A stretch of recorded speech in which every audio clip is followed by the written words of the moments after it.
How are you? I am under the water. Please help me. Here too much raining.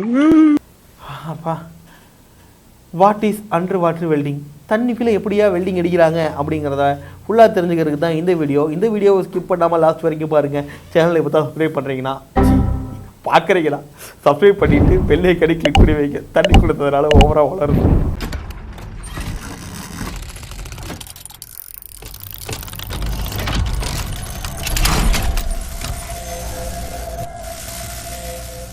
Welcome friends, உங்கள் KK எம்இசியிலிருந்து. ஏன்னா what is under water welding, தண்ணிக்குள்ளே நீர்மூழ்கி கப்பல் அதெல்லாம் போனாலுமே தண்ணிக்குள்ளே வெல்டிங் வைக்கிறாங்களா அப்படிங்கிற ஒரு மிகப்பெரிய ஆச்சரியம் வந்து நிறைய பேத்துக்கு இருக்கலாம், சில பேத்துக்கு இல்லாமையும் இருக்கலாம். பட் எனக்கு இதை ஃபஸ்ட்டு கேள்விப்படும்போது ஆச்சரியமாக தான் இருந்துச்சு. ஏன்னா தண்ணிக்குள்ளே எப்படா வெல்டிங் அடிப்பீங்க, அதில் கரண்ட்டு பாஸ் ஆகாதா, அப்படியே இருந்தாலும் தீப்பொறியெல்லாம் வரும், ஏன்னா தீப்பொறியெல்லாம் தண்ணி அமுச்சிருமே, என்னடா பண்ணுவீங்க அப்படிங்கிற மாதிரிலாம் யோசித்தேன். ஆனால் இதையெல்லாம் எடுத்து டீட்டெயிலாக பார்க்கும்போது இப்படிலாம் டெக்னாலஜி யூஸ் பண்ணுறீங்களா அப்படின்னு தோணுச்சு. ஆமாங்க ஐயா, நம்ம இந்த அண்டர் வாட்டர் வெல்டிங் வந்து பார்த்திங்கன்னா ஜென்ரலாக இந்த கப்பல் ஷிப்பெல்லாம் இருக்குல்ல, ஷிப் பில்டிங்கில் வந்து பார்த்திங்கன்னா கப்பல்லாம் ஓகே வெளியே வச்சு செய்வாங்க, தண்ணிக்குள்ளே விட்டுருவாங்க. கீழே ஏதாச்சும் ஒரு சின்ன வெல்டிங் மாற்றுற மாதிரி இருக்கும். அப்போ என்ன பண்ண முடியும், கப்பலை தூக்கி தரைகளை திருப்பி போட்டு ஜாக் வச்சு ஏற்றி அப்படியே பண்ண முடியும். இல்லை ட்ரை டாக்கில் போடணும். ட்ரை டாக்கில் போட்டிங்கன்னா ஒரு சின்ன வெல்டிங்காக ட்ரை டாக்கில் போட்டிங்கன்னா காஸ்ட்டு ரொம்ப ஜாஸ்தியாகும். அதனால் தண்ணிக்குள்ளே போய் வெல்டிங் அடிக்கிறது உசித்தமாக இருக்கும். அப்போ தண்ணிக்குள்ளே போய் வெல்டிங் அடிப்பாங்களா, அடிக்க முடியுமா? எஸ், அடிப்பாங்க. அந்த மாதிரி ஷிப்பில் யூஸ் பண்ணுவாங்க. பைப்லைன்ஸ், கடல் கடையில் நிறையா பைப்லைன்ஸ் போகும். கிராஸ் கண்ட்ரி பைப்லைன்ஸ் வச்சுன்னா கடல் கடையில் பைப்லைன் போகும். அந்த பைப்லைன் ஆஃப் ஷோர் அப்படின்னு சொல்லுவாங்க. ஆஃப் ஷோர்னா இப்போ ஜென்ரலாக வந்து பார்த்திங்கன்னா நிலத்தில் ஓட்டை போட்டு ட்ரில் பண்ணி தான் க்ரூட் ஆயில் எடுப்பாங்க. அந்த க்ரூட் ஆயில் கடலோட நிலப்பரப்பு இருக்குல்லையே, அதுக்கு கீழே நிறையா இருக்கும். அதையெல்லாம் எடுக்கிறதுக்கு கடலில் மேலே தண்ணி மேலே வந்து பார்த்திங்கன்னா சின்ன பிளாட்ஃபார்ம் மாதிரி போட்டு அதுக்குள்ளே அங்கேருந்து என்ன பண்ணுவாங்கன்னா கடலோட நிலப்பரப்பில் ஒரு ஓட்டையை போட்டு அங்கேருந்து க்ரூட் ஆயில் ஆட்டையை போடுவாங்க. ஸோ ஓட்டை ஆட்டை ஒரு ரைமிங்காக சொன்னது. ஸோ அங்கேருந்து க்ரூட் ஆயில் எடுப்பாங்க. இது வந்து ஆஃப் ஷோர்னு சொல்லுவாங்க. இப்போ இந்த இடத்துல நிறைய பைப்லைன்ஸ் போடணும், ஸ்ட்ரக்சர்ஸ் போடணும். இதுக்கெல்லாம் அண்டர் வாட்டர் வெல்டிங்கில் போய் வெல்டிங் அடிப்பாங்க. ஸோ இந்த மாதிரி நிறைய இடத்துல அண்டர் வாட்டர் வெல்டிங் வந்து யூஸ் ஆகிட்டு இருக்குது. எஸ், இப்போ இந்த அண்டர் வாட்டர் வெல்டிங்கை ரெண்டு வகையாக நம்ம பிரிக்கலாங்கய்யா. ஒன்று வந்து பார்த்திங்கன்னா ட்ரை வெல்டிங், இன்னொன்று வந்து வெட் வெல்டிங்.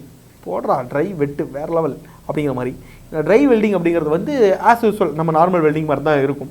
நார்மல் ஆர்க் வெல்டிங், என்ன வெல்டிங் வேணுமோ அந்த வெல்டிங் ப்ராசஸை நீங்கள் யூஸ் பண்ணலாம். மேக்ஸிமம் ஆர்க் வெல்டிங் வந்து அவாய்ட் பண்ணுவாங்க. ஏன் அவாய்ட் பண்ணுவாங்க அப்படின்னா ஜென்ரலாக ஆர்க் வெல்டிங்கில் வந்து ஓவர் புகை வரும். அதனால் இந்த மாதிரி ட்ரை மெத்தடில் வந்து பார்த்திங்க அப்படின்னா ட்ரை வெல்டிங்கில் வந்து ஆர்க் வெல்டிங்கை அவாய்ட் பண்ணுவாங்க. மிக் வெல்டிங் யூஸ் பண்ணுவாங்க, ஜென்ரலாக டிக் வெல்டிங்கும் யூஸ் பண்ணுவாங்க. ஓகே, இப்போ என்னென்னா ஃபஸ்ட்டு எப்படி இருக்கும் அப்படின்னா, இப்போ ஒரு பைப்லைன் போகுது. அந்த பைப்லைனுக்குள்ளே வந்து பார்த்திங்க அப்படின்னா போய் வெல்டிங் அடிக்கணும். அதுக்கு என்ன பண்ணுவாங்க அப்படின்னா ஃபஸ்ட்டு வந்து பார்த்திங்கன்னா ஒரு சின்ன கேபின் மாதிரி ஒன்று இருக்கும். அந்த கேபினில் தண்ணிக்குள்ளே இறக்குவாங்க. எந்த இடத்துல வெல்டிங் அடிக்கணுமோ உள்ளே இறக்கிடுவாங்க. இறக்குனதுக்கு அப்புறமா அதை வந்து உள்ளுக்குள்ளே போய் அந்த பைப் மேலே ஃபிக்ஸ் பண்ணிவிட்டு அந்த உள்ளுக்குள்ளே கேபினுக்குள்ள தண்ணியெல்லாம் வெளியே எடுத்துருவாங்க. பம்ப் வச்சு வெளியே எடுத்து வேக்யூம் பண்ணிவிடுவாங்க. அப்புறமா என்ன பண்ணுவாங்க அப்படின்னா அதுக்குள்ளே கேஸை ஃபில் பண்ணுவாங்க. என்ன கேஸ்னால் இன்னர்ட் கேஸஸ். மற்ற கேஸ்லாம் ஃபில் பண்ண முடியாது. இன்னர்ட் கேஸஸ் வந்து அதுக்குள்ளே ஃபில் பண்ணுவாங்க. அதுக்கப்புறமா வெல்டர் என்ன பண்ணுவாங்க அப்படின்னா அந்த டைவிங் ஜாக்கெட்டு, ஆக்சிஜன் மாஸ்க்லாம் போட்டுட்டு ஒரு கேப்சூலுக்குள்ளே உள்ளே இறங்குவாங்க. உள்ளே இறங்கி அதுக்கப்புறமா அந்த கேபினுக்குள்ளே உள்ளே போவாங்க. அந்த கேபினுக்குள்ளே உள்ளே போய் பார்த்தாங்க அப்படின்னா அங்கே உள்ளே என்ன இருக்கும் அப்படின்னா அந்த வெல்டிங் அடிக்கிற இடம் இருக்கும். அது ஃபுல்லாக ட்ரையாக தான் இருக்கும். இவங்க ஆக்சிஜன் மாஸ்க்லாம் இவங்க சிலிண்டர்லாம் போட்டிருப்பாங்க. உள்ளுக்குள்ளே ஹீலியம் கேஸஸ் இருக்கும். ஏன்னா இன்னட் கேஸ் தான் நம்ம யூஸ் பண்ணோம்னா தான் வெல்டிங்கோட ரியாக்ட் ஆகாது. அப்புறம் போய் வெல்டிங் அடிப்பாங்க.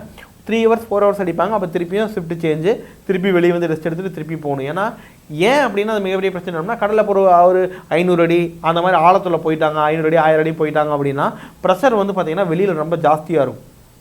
ஓகேவா? ஸோ வெளியிலிருந்து உள்ளுக்குள்ள வந்து ப்ரெஷர் அழுத்தம். ஸோ இந்த ப்ரெஷரை கண்ட்ரோல் பண்ணுற அளவுக்கு தான் உள்ளே என்ன பண்ணுவாங்க அப்படின்னா ப்ரெஷர் மெயின்டைன் பண்ணுவாங்க. ஹீலியம் எல்லாம் போட்டு ஹீலியம் கேஸ்லாம் வச்சு. ஸோ அப்போ என்னன்னா ஒரு 3 hours தான் அங்கே கண்டினியூஸாக ஒர்க் பண்ண முடியும். அவ்வளோ டயர்ட் ஆகும் உடம்பு. ஆனால் திருப்பி வெளியே வந்துட்டு திருப்பியும் அடுத்த ஆள் போவாங்க. இது மாதிரி மாற்றி ஷிஃப்ட் ரொட்டேஷன் பேசிஸில் அது மாதிரி வெல்டிங் அடிப்பாங்க. இது வந்து ட்ரை வெல்டிங். இதில் ஆர்க் வெல்டிங் நார்மல் நம்ம யூஸ் பண்ணக்கூடிய ஆர்க் வெல்டிங்கை யூஸ் பண்ணி தான் வெல்டிங் அடிப்பாங்க. இது ஓகே. இதுக்கு அடுத்தது இதில் வந்து எனக்கு டவுட்டு வேறு ஒன்றும் பெருசெல்லாம் கிடையாது. ஏன் நார்மல் ஏரை வச்சுருக்கலாம்ல, நார்மல் ஏரை அந்த கேபினுக்குள்ளே வச்சுட்டு ஆக்சிஜனே ஃபில் பண்ணிவிட்டு வெல்டர் ஆக்சிஜன் மாஸ்க் போடாமல உள்ளே போகலாம்ல அப்படின்லாம் நான் யோசிச்சிருக்கேன். பட் யோசிக்கும் போது தெரிஞ்சு ஏன்னா ஆக்சிஜன் உள்ளே இருக்கும், தீப்பொறி இருக்கும். ஆக்சிஜன் ஓவராக இருந்துச்சு அப்படின்னாலும் இதாகும். அவனும் அதை வந்து இதாகலாம். அதாவது அதுக்கு பேர் என்னது பொல்யூட் ஆகலாம். அது ஏன்னா இது எல்டிக்கு போகிறதுனால அந்த உள்ள ஆக்சிஜன் பொல்யூட் ஆகலாம். அது ரொம்ப பெரிய இடம்லாம் கிடையாது, ஒரு அளவான இடம் தான். ஸோ அதனால் அது பார்க்கறதுக்கு ஒருத்தரோ 2 பேரோ 3 பேரோ 4 பேரோ உள்ளே போவாங்க. ஸோ எல்லாருமே வந்து ஆக்சிஜன் மாஸ்க் அந்த வாக்கி டாக்கியோடு தான் உள்ளே போவாங்க. உள்ள ஒரு கேமரா வச்சு வெளியே கிரவுண்ட்லேருந்து அதை மானிட்டர் பண்ணிட்டே தான் இருப்பாங்க. இது வந்து வெட் வெல்டிங் ஐயா. இதில் பெரிய லெவல் ஆபத்துலாம் எதுவும் கிடையாது. என்ன உள்ளுக்குள்ள தான் தெரியும், அசம்பாவிதம் நினச்சா டக்குன்னு வெளியே வர முடியாது. ஓகே, நெக்ஸ்ட்டு என்னதான் நம்ம பையன் அண்டர் வாட்டர் வெல்டிங் அப்படிங்கிறது வந்து வெட் வெல்டிங். இந்த வெட் வெல்டிங்கில் வந்து பார்த்திங்கன்னா நிறைய ஷிப்பில் அண்ட் தென் பார்த்தீங்கன்னா ஸ்ட்ரக்சரல் வெல்டிங்கு. இப்போ நான் சொன்னேன் இல்லையா, ஆயில் ரிக்லேயே அந்த ஆஃப் ஷோர்லேயே வந்து பைப்பில் இறக்குவோம். அப்போ அந்த பைப்பில் வெல்டிங் அடிக்கணும்னா தண்ணிக்குள்ளே போய் தான் அடிக்கணும். ஸோ அங்கே அது உள்ள ஸ்ட்ரக்சர்ஸ் இது எல்லாமே வந்து பார்த்திங்கன்னா இந்த மாதிரி வெட் வெல்டிங் யூஸ் பண்ணுவாங்க. வெட் வெல்டிங்கில் maximum MIG welding and then arc welding ரொம்ப அதிகமாகவே யூஸ் பண்ணுவாங்க. பட் எனக்கு என்ன சந்தேகம் வந்துச்சு அப்படின்னா, இதான் இந்த மாதிரி ஆர்க் வெல்டிங்லாம் யூஸ் பண்ணுறீங்க, ஜென்ரலாக வெல்டிங்னாவே கரண்ட்டில் தானே பாஸ் பண்ணணும், ஒரு பாசிட்டிவ் நெகட்டிவ் ரெண்டையும் கொண்டு தண்ணிக்குள்ளே வைக்கிறீங்க, அது உப்பு தண்ணி வேறு, உப்பு தண்ணி வந்து நல்லா கரண்ட்டை கடத்தும் அப்படிங்கிறத நம்ம படிச்சிருக்கோம். ஸோ அப்படிங்கிறப்ப ரெண்டையும் வைக்கிறீங்க, ஷாக் அடிக்காதா அப்படின்னா அடிக்காது. ஏன் அடிக்காது அப்படின்னு உங்களுக்கு தெரிஞ்சு அப்படின்னா, this video is sponsored by MEC Groups. நீங்க மெக்கானிக்கல் இன்ஜினியரிங் முடிச்சுட்டு என்ன பண்றதுன்னு தெரியாம இருக்கிறீங்களா? நாங்க உங்களுக்கு டிசைன் அப்புறம் குவாலிட்டி கண்ட்ரோல்ல ட்ரைனிங் கொடுத்து வெறும் 40 நாள்ல ஜாப் பிளேஸ்மெண்ட்டும் வாங்கி கொடுத்துறோம். இல்ல எனக்கு கோர்ஸ் எல்லாம் வேண்டாம், எனக்கு இன்ஜினியரிங் நாலேஜ் இருக்கு பிளஸ் எக்ஸ்பீரியன்ஸும் இருக்கு, எனக்கு ஏதாவது வேலை வாங்கி தருவீங்களா அப்படின்னு நீங்க கேட்டீங்கன்னா, எஸ் நாங்க வேலையை வாங்கி தருவோம், அதுவும் ஃப்ரீயா. கீழே டிஸ்கிரிப்ஷன்ல என்கொயரி ஃபார்மும் ஜாப் அப்ளிகேஷன் ஃபார்மும் இருக்கு, அதை மட்டும் நீங்க ஃபில் பண்ணுங்க, நாங்களே உங்களுக்கு கால் பண்ணி டீடைல் சொல்றோம். ஏன் அடிக்காது அப்படின்னு உங்களுக்கு தெரிஞ்சு அப்படின்னா கீழே கமெண்ட்ல மறக்காம சொல்லுங்க. ஸோ ரெண்டையும் வச்சு வந்து என்ன பண்ணுறாங்கன்னா, ஆஸ் யூஸ்வல் சேம் இதே மாதிரி ஆர்க் ப்ரொடியூஸ் ஆகுது, ஷீல்டிங் கேஸும் வருது, மேலே ஸ்லாக்கும் ஃபார்ம் ஆகுது. அதுக்கப்புறமா நம்ம சிப்பிங் ஹேமர் வச்சு அதை வந்து சிப்பிங்கும் பண்ணுறோம். ஏன்னா வெளியே பண்ணுற மாதிரி அப்படியே தண்ணிக்குள்ளேயும் பண்ணுறீங்க, எப்படாது அப்படின்னா, S that is called technology. ஒன்றும் பெரிய டெக்னாலஜிலாம் கிடையாது, சேவுக்கு தரையில் என்ன பண்ணுறோமோ அது அப்படியே தான் பண்ணுவோம். ஆனால் இதில் வர எலக்ட்ரோடு வந்து பார்த்திங்கன்னா ஒரே ஒரு வித்தியாசம், இங்கே இவன் இருக்கிறானா சேம் இதே எலக்ட்ரோடு தான், ஆனால் மேலே மட்டும் ஒரு சின்ன இன்சுலேஷன் கோட் இருக்கும் இதில். எஸ் ஒரு சின்ன இன்சுலேஷன் கோட், அவ்வளோதான். அது இது மாய்ஸ்டராக இருக்கிறக்காக வெல்டிங் அடிக்கும்போது அதெல்லாம் கரைஞ்சு போயிடும், எரிஞ்சிடும் அந்த மாதிரி. ஓகே, ஸோ இது வந்து பார்த்திங்கன்னா ஃபீல்டுக்குள்ளே யூஸ் பண்ணி தான் இருக்கிறாங்க. இந்த வெட் வெல்டிங் அப்படிங்கிறது எல்லா இடத்துலையும் யூஸ் பண்ணுறாங்க. ஸோ இந்த மாதிரியான வெல்டர்ஸ்க்குலாம் எவ்வளோ சம்பளம் இருக்கும் அப்படின்னு பார்த்தீங்க அப்படின்னா, ஒரு 60,000லேருந்து ஒரு 2 லட்ச ரூபா வரைக்குமே சம்பளங்கள் இருக்கும். இந்தியாவுக்குள்ளேயே ஒரு 60,000லேருந்து 1 லட்ச ரூபா 1,20,000 ரூபா வரைக்கும் வரும். ஃபாரினில் போனீங்கன்னா இன்னுமே ஜாஸ்தியாக வரும், 1.5 லட்சம் 1.25 லட்சம் 1.25 லட்சம் அந்த ரேஞ்சில் 2 லட்ச ரூபா வரைக்குமே உங்களுக்கு ஈஸியாக இதில் சம்பளம் கிடைக்கும். ஆஃப் ஷோர்லாம் போயிட்டிங்கன்னா 6 மாதம் ஒர்க்கு 6 மாதம் லீவ் அந்த கான்செப்ட்லாம் இருக்கும். ஸோ ரொம்ப இங்கே நல்ல ஒர்க்குன்னு சொல்ல முடியாது, இது ஒரு வகையான ஒர்க்கு தான். இதில் என்ன பிரச்சனை வரும் அப்படின்னா, ஷாக் மேக்ஸிமம் அடிக்காது, எல்லாமே இன்சுலேட் பண்ணி தான் இருப்பாங்க, சேஃபாக தான் இருக்கும். ஷாக் அடிக்கிறதுக்கான வாய்ப்புகள் ரொம்ப குறைவு. கடல்வாழ் உயிரினங்களால் பிரச்சனை வரலாம். திடீர்னு வந்து பார்த்திங்கன்னா ஒரு பெரிய ஷார்க் வந்துச்சுன்னா ஒன்றும் பண்ண முடியாது. பட் அந்த மாதிரிலாம் ரொம்ப ரேர் தான். வேறு ஏதாச்சும் விஷப்பாம்பு விஷப்பூச்சி இது கடிக்கலாம். ஏரியா என்ன ஏதாவது ஒரு பாசிட்டிவாக பேசணும்னு பார்த்தா, ஸோ இந்த மாதிரியான பிரச்சனைகள்லாம் வரலாம்.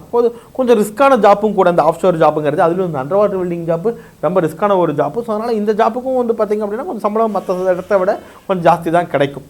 இதில் இன்னொரு விசேஷம் என்னென்னு பார்த்தீங்கன்னா, இந்த மாதிரி அண்டர் வாட்டர் வெல்டிங் அதாவது ஆஃப் ஷோர்ஸ்லாம் நீங்கள் போகிறீங்க அப்படின்னா டைவிங் அப்படின்னு சொல்லிட்டு ஒன்று இருக்குது. இந்த மாதிரி டைவிங் அப்படின்னா அதாவது நிறையா சேஃப்டி டெஸ்ட் இருக்கும். அதில் இது ஒரு சேஃப்டி டெஸ்ட்டு என்ன பண்ணுவாங்க அப்படின்னா, ஹெலிகாப்டரில் மாதிரி ஒரு சின்ன மாடல் செஞ்சு அதுக்குள்ளே உங்களுக்கு சீட் பெல்ட்லாம் போட்டு உட்கார வச்சுருவாங்க. உட்கார வச்சுட்டு அந்த ஹெலிகாப்டர் தலைகளாக திருப்பி ஒரு ஸ்விம்மிங் பூலுக்குள்ளே முக்கிடுவாங்க. முக்கினதுக்கப்புறமா நீங்கள் அந்த உள்ளே முங்கினதுக்கப்புறமா சீட் பெல்ட்லாம் கழட்டிட்டு நீந்தி மேலே வரணும். மேலே வந்து அதை பாஸ் பண்ணிங்கன்னா தான் உங்களை ஆஃப் ஷோருக்கே கூட்டிகிட்டு போவாங்க ஹெலிகாப்டரில். ஏன்னா போகும்போது ஏதாவது தண்ணிக்குள்ள இருந்துச்சுன்னா நீங்கள் எப்படி தப்பிச்சு வரணும் அப்படிங்கிற ட்ரைனிங் ட்ரில்லு தான் அது. அது பாஸ் பண்ணால் மட்டும்தான் நீங்கள் இதுக்கெல்லாம் வர முடியும். இந்த மாதிரி நிறையா டெஸ்ட்டுகளை கடந்து நிறையா இது தடைகளெல்லாம் கடந்து வரக்கூடிய ஒரு ஜாப்பு தான் இந்த மாதிரியான ஒரு ஜாப்பு. ஓகே, இதில் ஒரு மெக்கானிக்கல் இன்ஜினியராக நான் என்ன சார் தனிக்குள்ளே வெல்டிங் அடிச்சு பழகணுமான தேவையே கிடையாது. நம்ம ஒரு கியூசி இன்ஜினியராக அதில் எல்லாம் போனோம் அப்படின்னா அந்த வெல்டிங் குவாலிட்டி ஆகுதா இல்லையா அப்படிங்கிறத மேலேருந்தே செக் பண்ணக்கூடிய நிறையா டெக்னிக்ஸ் இருக்குது. அதெல்லாம் யூஸ் பண்ணி நம்ம அந்த வெல்டிங்கோட குவாலிட்டியை நம்ம செக் பண்ணுவோம், விசுவலாக எப்படி இருக்குது அப்படிங்கிறதையும் நம்மளால் செக் பண்ண முடியும். ஸோ இதெல்லாம் மட்டும் நம்ம பார்த்துக்கிட்டா போதும். ஓகே, இந்த மாதிரி அண்டர் வாட்டர் வெல்டிங் வந்து நிறைய பேர் வந்து ஆல்ரெடி வெல்டராக ஒர்க் பண்ணிட்டு இருக்கிறவங்க, நல்ல ஒரு 5 வருஷம் 6 வருஷம் எக்ஸ்பீரியன்ஸ் இருக்கிறவங்க இந்த மாதிரி அண்டர் வாட்டர் வெல்டிங் பழகினீங்க அப்படின்னா உங்களுக்கு நல்ல ஒரு ஸ்கேல் அப் கிடைக்கும், நல்ல ஒரு சேலரி க்ரோத் இருக்கும். ஸோ இந்த மாதிரியான ட்ரைனிங்லாம் எங்கே கொடுக்குறாங்க அப்படிங்கிறத நான் விசாரிச்சு பார்த்து தமிழ்நாட்டில் எனக்கு கொஞ்சம் ரேராக தான் தெரிஞ்சிச்சு. மேபி தூத்துக்குடி அந்த நம்ம கேரளா சைடில் கொச்சி இந்த மாதிரி இடத்துல வந்து பார்த்திங்க அப்படின்னா இந்த மாதிரி அண்டர் வாட்டர் வெல்டிங்கான ட்ரைனிங் இன்ஸ்டியூட்ஸ் இருக்குது. பட் எதுங்கிறத நான் ஒன்றும் பெருசாக ரிசர்ச் பண்ணல. அது எதுவும் உங்களுக்கு தெரியணும் அப்படின்னா நீங்கள் என்னை காண்டாக்ட் பண்ணிக்க முடிஞ்ச அளவுக்கு நான் காண்டாக்ட் பண்ணி உங்களுக்கு அதனுடைய லிங்க் கூட எடுத்து தரேன். ஸோ இந்த அண்டர் வாட்டர் வெல்டிங் சம்மந்தமாக இல்லை வெல்டிங் சம்மந்தமாக இல்லை மெக்கானிக் சம்மந்தமாக எந்த டவுட்னாலும் நீங்கள் எப்போலாம் நீங்கள் எனக்கு காண்டாக்ட் பண்ணலாம். இந்த காண்டாக்ட் நம்பர் கீழே டிஸ்கிரிப்ஷனில் இருக்குது, கால் பண்ணுங்கள். தொடர்ந்து இணைந்திருப்போம். Thank you so much.